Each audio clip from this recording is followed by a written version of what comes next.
The world of Traegonia may have been created by Krueger, a woman who says that this book has led her out of her comfort zone but into one of her dreams. Her inspiration to create this world was sparked by her friend's sculptures that represent the characters of this land. Dino Crisanti, who is a friend and former neighbor, created the sculptures, and I lived next door to him at the time, and my husband went next door to help Dino do something and came back and said, "You need to see what Dino's done."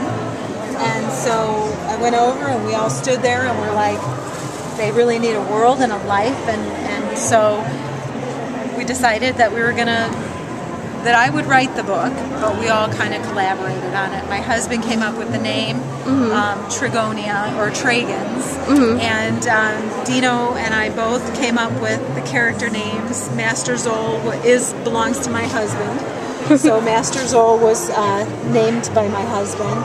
Karya and Juna, I created their names. Arbalest, Benbow, Dino did, so it was really like all of us together. And I just started writing the story, and then we'd go over by Dino's and I'd read it, and then we'd all get all into it and excited about it, and we just continued on until 10 years later I finished it. We really just want to get the word out about the book and about the sculptures, you know, who we are. We do have plans for 4, possibly 5 more books, and who knows where it can go, because Traegonia is everywhere and nowhere. So anywhere in the world that there is earth and trees and land is where Traegonia is. It means that if I go to, I know this book takes place in Illinois, but if I go to California, which is where the next book takes place, then I know that there will be a Traegonia there. If I go to England, if there are woods, there's Traegonia.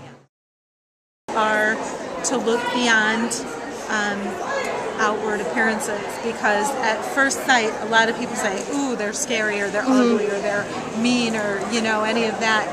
But then as they look for a little bit longer, they see that, you know, that they're not, that they're beautiful, and they're just awesome creatures. And so I think it's important for all of us to be open enough to not fear something immediately, because we tend to destroy what we fear. So it teaches to look beyond that. It teaches about friendship. It teaches about believing in yourself, believing in what we can become. The overall goal is to complete the series, which should be 4 to 5 books, but you never know. And to hopefully have somebody find us and create a movie. I would love to see them moving around, and I know that everybody who's been involved with the project would love to see them, you know, in a movie on the big screen. And so that's our goal with Traegonia. If you want to know more about the world of Traegonia, you can go to www.worldoftraegonia.com, or you can check out the Facebook page by typing in World of Traegonia in the search bar.